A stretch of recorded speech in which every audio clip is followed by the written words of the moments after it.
സത്യവിരോധികൾ ആകെ കൂടി വിറച്ചല്ലോ. ഖലീഫയായി Umar bin Khattab വന്നല്ലോ. കണ്ടാൽ കൊതിക്കുന്ന ഭരണം നാടിനായി തന്നല്ലോ. ഉമർ ഇബ്നു ഖത്താബ് റളിയല്ലാഹു അൻഹുവിന്റെ ഭരണം സത്യത്തിൽ കുറ്റവാളികൾക്ക് ഒരു വല്ലാത്ത പേടിയാണ്. ഉമർ റളിയല്ലാഹു അൻഹു ഭരിക്കുന്ന കാലത്ത് ഒരിക്കൽ അസർ നിസ്കരിക്കാൻ വേണ്ടി അലി റളിയല്ലാഹു അൻഹു പള്ളിയിലേക്ക് പോവാ. അലി ഇബ്നു അബീ താലിബ് റളിയല്ലാഹു അൻഹു പള്ളിയിലേക്ക് പോകുമ്പോൾ വലിയ ഒരു വിശാലമായ ജോലി കഴിഞ്ഞിട്ട് വളരെ തിരക്ക് പോവാണ് മൂപ്പര്. അങ്ങനെ പോകുമ്പോൾ ബാങ്ക് കൊടുത്ത പള്ളിയിലേക്ക് ഓടുക. ആ സമയത്ത് വിശാലമായ ഒരു ഈത്തപ്പന തോട്ടത്തിലൂടെ നടന്നു പോകുമ്പോൾ അലി റളിയല്ലാഹു അൻഹു കേൾക്കാണ് ഒരു കൊച്ചു കുഞ്ഞ് കരയണ സൗണ്ട്, ഒരു ചെറിയ കുഞ്ഞ് കരയണ സൗണ്ട്, ഒരു കിടാവ്. ആ ഈത്തപ്പന തോട്ടത്തിൽ അല്ലാതെ അങ്ങനെ നടന്നു നോക്കി, എവിടെ നിന്നപ്പോൾ കരയണത്, എന്താ കേൾക്കുന്നുണ്ട് പക്ഷെ കാണുന്നില്ല. കുറേ നടന്നു. പിന്നെ പള്ളിയിലേക്കല്ലേ പോയേക്കാന്ന് കണക്കൂട്ടിയിട്ട് രണ്ടാമത് പള്ളിയുടെ ഭാഗത്തേക്ക് തിരിഞ്ഞു നടക്കുമ്പോൾ വീണ്ടും അതേ കരച്ചില്. പിന്നെയും പരിധി നോക്കി. പിന്നെ ആ ഈത്തപ്പനത്തോട്ട് അരിച്ചു പെറുക്കി പരുതുമ്പോൾ കാണുന്ന ഒരു കാഴ്ചയുണ്ട്. ഒരുണങ്ങിയ ഈത്തപ്പന മരത്തിന്റെ ചോട്ടില് പ്രസവിച്ചിട്ട് 3-4 ദിവസം പ്രായം മാത്രമുള്ള ഒരു ചോര കുഞ്ഞ്, ഒരു ചെറിയ പെൺകുട്ടി. ആ കുഞ്ഞിനെ ആരോ ഒരു തുണിയിൽ പൊഞ്ഞ് അവിടെ കടത്തിയിട്ട് പോയിട്ടുണ്ട്. കുട്ടിനെ ഉറുമ്പുകളൊക്കെ കടിക്കാണ്. അതുകൊണ്ടാണ് കുട്ടി കരയുന്നത്. അറിയത്തില്ല കുഞ്ഞിനെടുത്ത് പെട്ട ഉറുമ്പൊക്കെ തട്ടിയിട്ട് വേറെ സ്ഥലത്ത് കടത്തി, ഉറുമ്പില്ലാത്തടുത്ത്. എന്നിട്ട് ചിന്തിച്ചു, പടച്ചോനെ എന്ത് മനസ്സാക്ഷിയില്ലാത്ത മനുഷ്യന്മാരെ, ഒരിത്ര ചെറിയ കുഞ്ഞിനെ ഇവിടെ കടത്തിയിട്ട് പോകേ. ഉമ്മയപ്പ എവിടെയും കണ്ടോ? 4 ഭാഗം നോക്കി, കാണുന്നില്ല. അറിയത്തില്ല അനുഭവത്തോടെ കുഞ്ഞിന്റെ അടുത്ത് നിന്ന് അവിടെ വിട്ടിട്ട് പോകാൻ തോന്നില്ല. പിന്നെ വിചാരിച്ച് എടുത്തിട്ട് പോയാലോ, എടുത്ത് കൊണ്ടുപോയാലോ എന്ന് ചിന്തിച്ചപ്പോ പിന്നെ തോന്നി വേണ്ട, എടുത്ത് കൊണ്ടുപോയാൽ അത് വലിയ ഇടങ്ങാറാ. ഉമ്മയൊപ്പിയും തിരിച്ചു വന്നിട്ട് കുഞ്ഞിനെ കാണുന്നില്ല എന്ന് ഉമർ ഖത്താബിനോട് പരാതി കൊടുത്താൽ കുഞ്ഞിനെ കട്ട കാരണത്തിൽ എൻ്റെ കയ്യെന്നെ വെട്ടിക്കളിയും ചിലപ്പോൾ ഉമർ ഖത്താബ്. അതുകൊണ്ട് അത് എടുക്കണ്ട. അവിടെ അങ്ങനെ കൂടി, അവിടെ അങ്ങനെ നിന്നു. കുഞ്ഞിന് കാവലായി അലിയാർ തങ്ങൾ നിന്നു. സൂര്യൻ അസ്തമിക്കാൻ പോവാണ്. സൂര്യൻ അസ്തമിച്ചാൽ അസർ കലാകും, അസർ നിസ്കാരം കലാകുമെന്ന് കണ്ടപ്പോ പിന്നെ ഒന്നും ആലോചിച്ചില്ല. കുഞ്ഞിനാട്ട് എടുത്തിട്ട് വീട്ടിൽ കൊണ്ടുപോയി തന്റെ ഭാര്യന്റെ കയ്യിൽ കൊടുത്തു. ഫാത്തിമ ബീബിക്ക് ശേഷം കല്യാണം കഴിഞ്ഞ തന്റെ പെണ്ണിന്റെ കയ്യിലാണ്ട് കൊണ്ടുകൊടുത്തിട്ട് പറഞ്ഞു, പെണ്ണുങ്ങൾ ചോദിച്ചു ഇത് ഇവിടുന്ന് കിട്ടി, അത് നീ അവിടെ പിടിക്കാൻ പയ്യെ പറഞ്ഞു തരാൻ. എന്നിട്ട് പള്ളിയിലേക്ക് ഓടി പള്ളിയിൽ വന്നു. പള്ളിയിൽ നമുക്ക് മഗ്‌രിബ് നിസ്കരിക്കാൻ ആൾ വരാൻ തുടങ്ങിയിട്ടുണ്ട്. എല്ലാവരും കൂടി. അപ്പൊ ഉമർ ഖത്താബ് ഉണ്ട് അവിടെ, ഇസ്ലാമിക രാജ്യത്തിലെ രാജാവ്. ഉമർ ഖത്താബ് അലിയാർ തങ്ങളെ കണ്ടപ്പോൾ ചോദിച്ചു, അല്ല അലി അസറിനെ ഇവിടെ പോയി, അസറിനെ കണ്ടില്ലല്ലോ.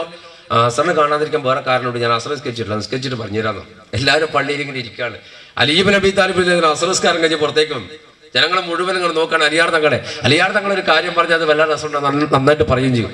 അപ്പോൾ മഹാപണ്ഡിതനാണല്ലോ. അലിയാർ തങ്ങൾക്ക് എന്താ പറയാനുള്ളത് എന്ന് ചിന്തിച്ചുകൊണ്ട് ജനങ്ങളിങ്ങനെ ഇരിക്കുമ്പോൾ അലിയല്ലാഹുവിന് വന്നിട്ട് ചോദിച്ചു, അല്ല മനുഷ്യന്മാരെ, നിങ്ങളൊക്കെ മനസാക്ഷി ഇല്ലാത്തവരാണോ? പടച്ചോൻ നൽകിയ കൽബിന്റെ അകത്ത് മുഹബത്ത് എന്നൊരു സാധനം നിങ്ങൾക്ക് ഇല്ലേ?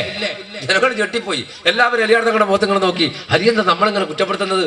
അലിയാർ തങ്ങൾ പറഞ്ഞു, നിങ്ങളെയല്ലേ ഞാൻ കുറ്റപ്പെടുത്തുന്നത്.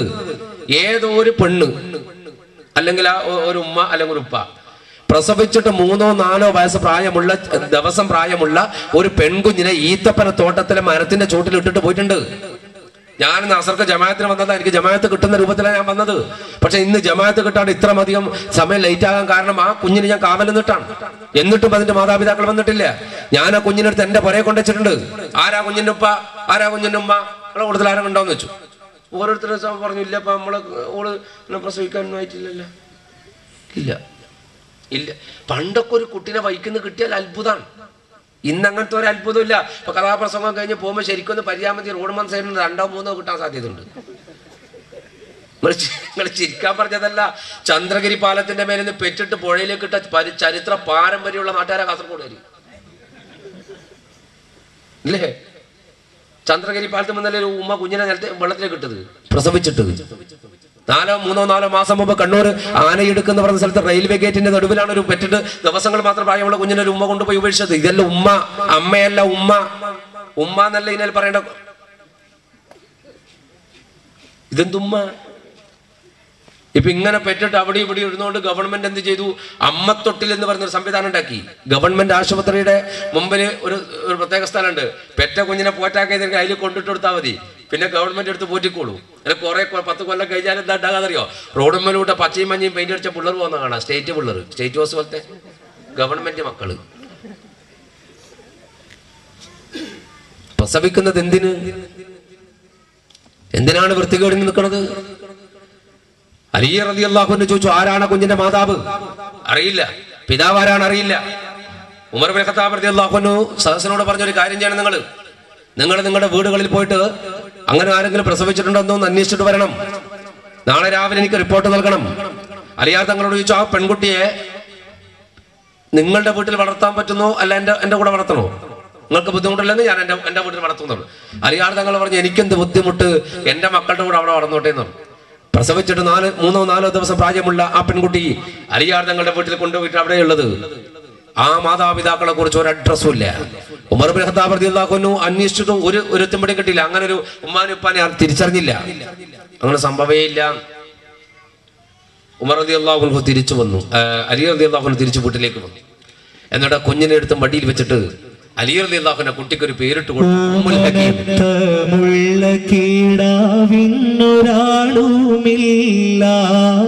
ഓർത്തിടാനായി ഉമ്മയും പിതാവും ഒന്നുമില്ല. ഓമനത്തമുള്ള കീടാവിനൊരാളുമില്ല.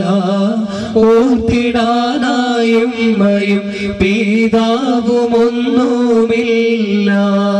ഉമ്മുൽ ഹകീം എന്ന പേർ അസദുള്ള വിളിച്ചു.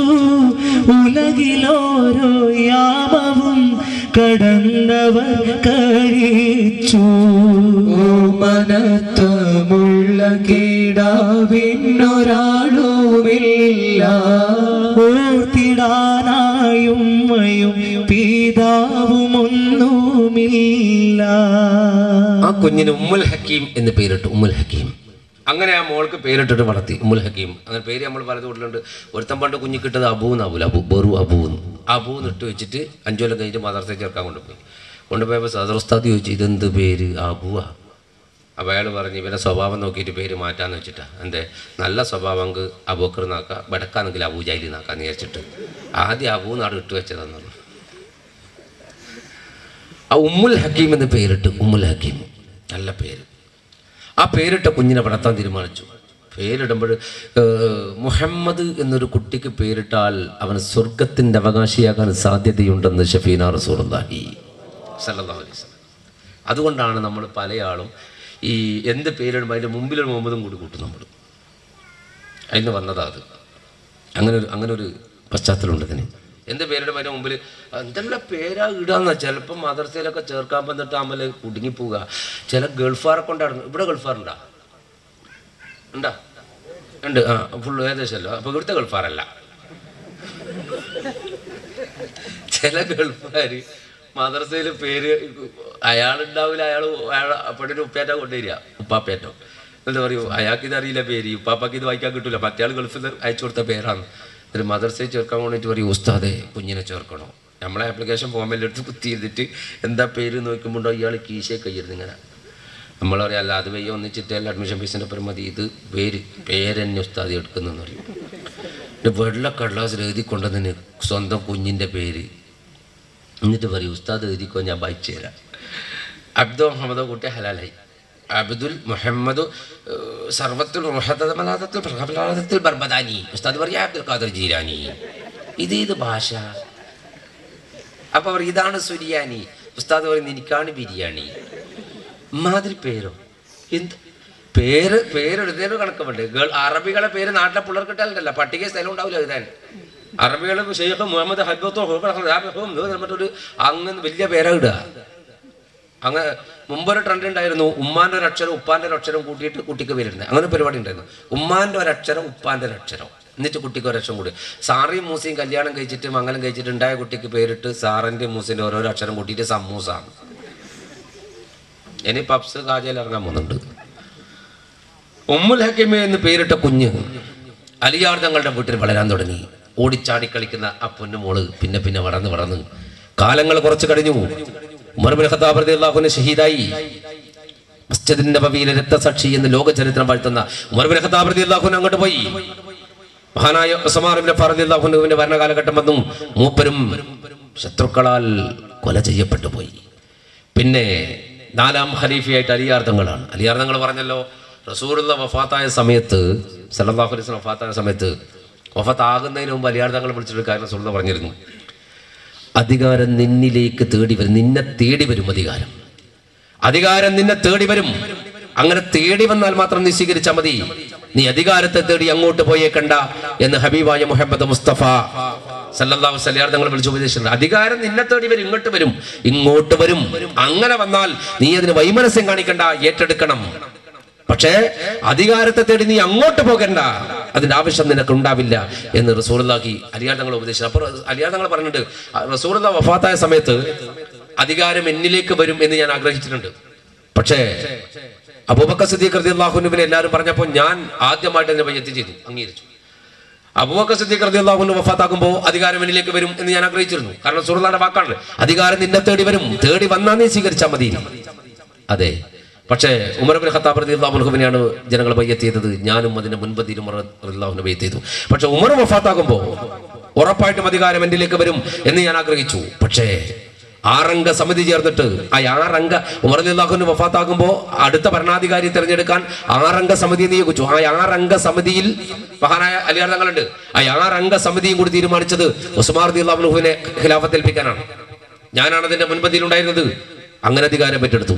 ഉസ്മാൻ റളിയല്ലാഹു അൻഹുവിനെ വെട്ടിക്കൊന്നപ്പോ ജനങ്ങൾ മുഴുവൻ എന്റെ വീട്ടിലേക്ക് കൂടി. ജനങ്ങൾ മുഴുവൻ എന്റെ വീട്ടിലേക്ക് വന്നു. യാ അലി, അവർ ഓടി വന്നിട്ട് വിളിച്ച വിളി എന്താണെന്നറിയോ? അമീറുൽ മുഅ്മിനീൻ അലി. ഞാനന്ന് അമീറുൽ മുഅ്മിനീൻ ആയിട്ടില്ല, ഞാൻ നേതാവായിട്ടില്ല, രാജാവായിട്ടില്ല. പക്ഷെ ജനങ്ങൾ മുഴുവൻ ഓടി എന്റെ വീട്ടിലേക്ക് വന്നിട്ട് വിളിക്കാൻ അമീറുൽ മുഅ്മിനീൻ യാ അലി. ഞാൻ അവരോട് പറഞ്ഞു, നിങ്ങൾ എന്താണ് എന്നെ വിളിക്കുന്നത്? അമീറുൽ മുഅ്മിനീൻ ഉസ്മാൻ ഇബ്നു അഫ്ഫാൻ റളിയല്ലാഹു അൻഹു. അതേ, മൂപ്പര് കൊല്ലപ്പെട്ടു പോയി, നിങ്ങളാണ്. ജനങ്ങൾ മുഴുവൻ എന്റെ അടുക്കലേക്ക് വന്നപ്പോൾ ഞാൻ അവരോട് പറഞ്ഞു, എന്നെ അമീറുൽ മുഅ്മിനീനാക്കാൻ നിങ്ങൾക്ക് എന്ത് അധികാരം? നിങ്ങൾ എന്തിനാണ് എന്നെ നേതാവാക്കുന്നത്? നിങ്ങൾക്ക് എന്ത് അധികാരമാണുള്ളത്? ബദറിൽ പങ്കെടുത്ത വീരരായ സഹാബാക്കൾ ബാക്കിയില്ലേ? അവര് പറയട്ടെ, ഞാനാകാം. അവരെല്ലാവരും തിരിച്ചുപോയി. ഏറെ കഴിയുന്നതിന് മുമ്പ് അവർ തിരിച്ചു വന്നു ഞങ്ങളിലേക്ക്. ബദറിൽ പങ്കെടുത്ത ഞാൻ അടക്കമുള്ള എന്റെ സഹോദരങ്ങൾ, ബദറിൽ പങ്കെടുത്തവർ മുഴുവൻ എന്റെ മുന്നിലേക്ക് വന്നു. അവരും എന്നോട് പറഞ്ഞു, നിങ്ങൾ അധികാരം ഏറ്റെടുക്കണമെന്ന്. അപ്പൊ ഞാൻ എന്റെ നബിയുടെ വാക്ക് കൊടുത്തു പോയി, റസൂലുള്ളാഹിന്റെ വാക്ക്. അവർ അധികാരം നിന്നിലേക്ക് കൊണ്ടുവരും, നിനക്ക് കൊണ്ടുതരും, അപ്പൊ നീ ഏറ്റെടുക്കണമെന്ന്. അങ്ങനെയാണ് ഞാൻ അധികാരം ഏറ്റെടുത്തതെന്ന് അലി ഇബ്നു അബീ ത്വാലിബ് റളിയല്ലാഹു അൻഹു.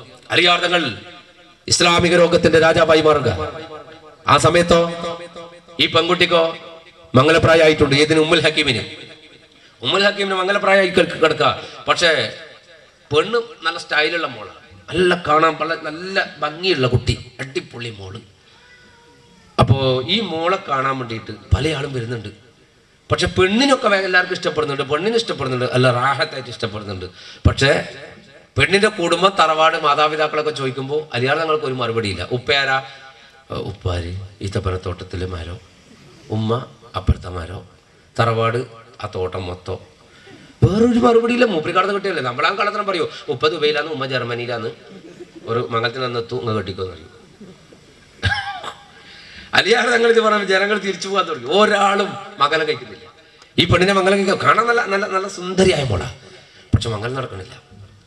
അലിയാർ തങ്ങൾ ടെൻഷനോടെ ഇരിക്കാൻ തുടങ്ങി. പടച്ചോനെ, ഇവള് ആര് കെട്ടിക്കൊണ്ടു? അങ്ങനെ ചിന്തിച്ചിരിക്കുക അലിയാർ തങ്ങൾ. എന്നിട്ടും ഇത് പെണ്ണിനും അറിയാം. ഞാൻ കാരണം അലി റളിയല്ലാഹു അൻഹു വല്ലാത്ത ടെൻഷനുണ്ട്. ഉമ്മുൽ ഹക്കീമിനോട് വിളിച്ചിട്ട് ഒരു ദിവസവും അലിയാർ തങ്ങൾ പറഞ്ഞു, മോള് ടെൻഷനൊന്നും അടിക്കണ്ട, ബേജാറാവണ്ട.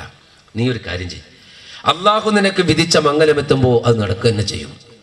തൽക്കാലം നീ വെറുതെ വീട്ടിൽ നിൽക്കണ്ട, നിനക്ക് ഞാനൊരു ആട്ടിനെ വാങ്ങിത്തരാം, ആട് മേച്ച് നടന്നു എന്നാണ്. മംഗലപ്രായമായ പെണ്ണിനോട് ആടിനെ വാങ്ങിത്തരാം, നീ ആടിനെ മേച്ച് നടന്നു. നമ്മളെ പെമ്പിള്ളേരോട് പറഞ്ഞു നോക്കിയാട്ടെ, ഉപ്പാനെ കൊണ്ടോളും പോത്തിനെ മേപ്പിക്കും. എന്നിട്ട് ആട്ടിനെ വാങ്ങിക്കൊടുത്ത് ആടിനെ മേക്കാൻ അലിയാർ തങ്ങൾ പറഞ്ഞല്ലോ, ഈ ആട്ടിന്റെ കയറും പിടിച്ചിട്ട് ഇങ്ങനെ പോകും ഈത്തപ്പന തോട്ടത്തിലൊക്കെ. എന്നിട്ട് ചെറിയ പുല്ലൊക്കെ പറിച്ച് ഇതൊക്കെ പറിച്ചു കൊടുക്കും ആട്ടിന്.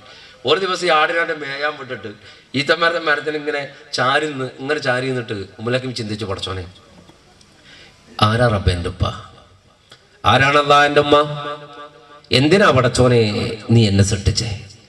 ആ പാവം അലിയാർ തങ്ങൾ എന്നെ കൊണ്ടാ ഇത്ര ബേജാറിലിരിക്കണത്. മൂപ്പര മക്കളെ കൊണ്ട് മൂപ്പർക്ക് ബേജാറില്ല, എന്നെ കൊണ്ടാ. എന്തിനാണ് റബ്ബേ എന്നെ ഈ ദുനിയാവിൽ നീ പടച്ചത്? ആരാണ് പടച്ചോൻ എന്റെ മാതാപിതാക്കൾ? അപ്പൊ എന്തിനാണ് അല്ലാഹ് അവർ എന്നോട് ക്രൂരത ചെയ്തത്? ഇങ്ങനെ ചിന്തിച്ചുകൊണ്ടിരിക്കുമ്പോ അതിസുന്ദരനായ ഒരു ചെറുപ്പക്കാരൻ, നല്ല മൊഞ്ചുള്ളൊരുത്തൻ, കുതിരപ്പുറത്ത് മെല്ലെ വരുന്നുണ്ട്. വന്നിട്ട് അവനിങ്ങനെ ഈത്തപ്പഴത്തോട്ടത്തിലൂടെ ഇങ്ങനെ വരികയാണ്. കുതിരപ്പുറത്ത് വന്ന് ഈ ഈത്ത മരത്തിൽ ചാരി നിൽക്കുന്ന ഉമ്മുൽ ഹക്കീമിനെ കണ്ടു. കണ്ടപ്പോൾ ഇവൻ എന്ത് ചെയ്തു? മെല്ലെ കുതിരനെ അവിടെ നിർത്തി. എന്നിട്ട് താഴെ ഇറങ്ങിയിട്ട് ഉമ്മുൽ ഹക്കീമിൻ്റെ അടുത്ത് പോയിട്ട് ഇങ്ങനെ നോക്കി. നമ്മളെ സ്വഭാവം ഇങ്ങനെ നോക്കി. ഉമ്മുൽ ഹക്കീം ഇത് കാണുന്നില്ല. പക്ഷെ ഉമ്മുൽ ഹക്കീമിന്റെ ചിന്ത വേറെ എവിടെയോ ആണ്.